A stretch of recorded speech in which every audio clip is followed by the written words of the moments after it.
जीवन में कोई भी फील्ड में जिन्होंने बड़ा काम किया है, जिन्हें अवार्ड मिले हैं, नोबेल अवार्ड मिले, या वो व्यक्ति जो नॉर्मल नहीं रहा है, वो सब बोल सकते हो मोस्ट ऑफली चंद्रमा से अफेक्टेड है। चंद्रमा से कहीं ना कहीं क्यों? क्योंकि उसका अकेलापन ही उसे उसने बनाया है। वह उन लोगों से मतलब नहीं रखता, वो अपने कर्म पे विश्वास करता है। स्वाभाविक है, जब तक आप लोभ माया मोह में फंसे रहते हैं, आप कुछ एक्स्ट्रा क्रिएट नहीं कर पाते।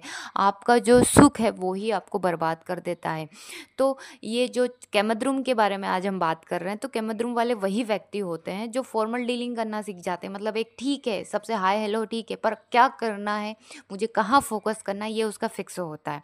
तो ये यही जो है कैमद्रुम राजयोग भी दे देता है।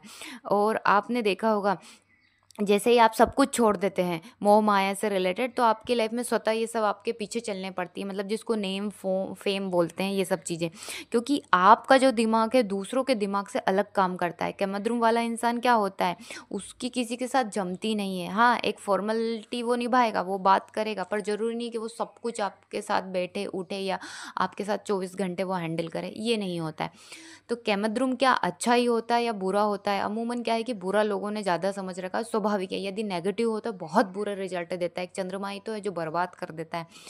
नमस्कार दोस्तों, मैं प्रज्ञा आपका हार्दिक स्वागत करती हूँ अपने प्रोग्राम में। दोस्तों, मेरा व्हाट्सअप नंबर है, यदि किसी को भी कुंडली से रिलेटेड जानकारी चाहिए, कुंडली बनवाना हो, तो आप इस पर संपर्क कर सकते हैं। इसके चार्जेस हैं।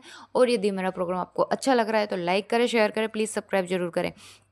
हम आज बात कर रहे हैं कि व्यक्ति कैमद्रुम के कारण कब निष्फल हो जाता है। कैमद्रुम दुर्योग का काम क्या होता है कि जब मतलब व्यक्ति हार्ड वर्क करता है तो उसका उसे फल नहीं मिलता। मतलब जो भी कर्म कर रहा है उस कर्म को वो भोग ही नहीं पाता है।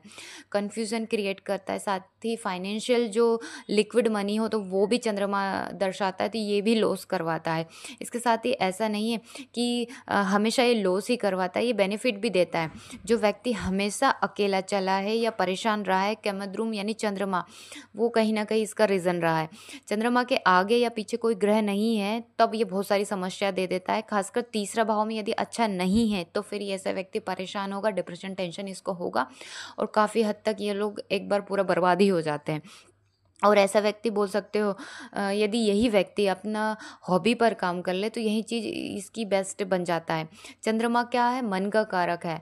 तो अकेलापन, डिप्रेशन, वैसे भी मनुष्य का मन कभी खाली ही नहीं रहता है, एक मिनट के लिए भी वो ऐसा खाली नहीं रह सकता का।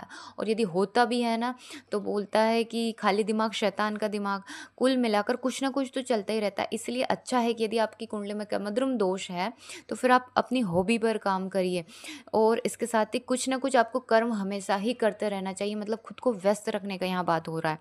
और इसके साथ ही कहते भी है ना, शौक बड़े काम की चीज़ होती है, इसीलिए हॉबी बहुत यहाँ ज़रूरी हो जाती है लाइफ में, यदि आपको कैमद्रुम योग है आपकी कुंडली में। और इसके साथ ही हम देखें कि चंद्रमा मानो मेष में बैठा है, तो उसके आगे एक ग्रह होना चाहिए और पीछे भी एक ग्रह होना चाहिए। मानो आगे गुरु बैठा है वृषभ में, क्योंकि चंद्रमा आगे बढ़ेगा, तो गुरु बैठा है, तो मतलब चंद्रमा को रास्ता मिल गया अपने लाइफ में कुछ करने के लिए। और जो आगे वाला भाव है, मानो दूसरा भाव है, उस भाव में बैठा ग्रह बहुत ज़्यादा उसके लिए हेल्पफुल होता है, काम करता है। यदि कोई ग्रह नहीं बैठा होता तो उसको रास्ता ही नहीं मिलता कि करना क्या है। इसीलिए बोला जाता है कि चंद्रमा के आगे या पीछे ग्रह होना चाहिए।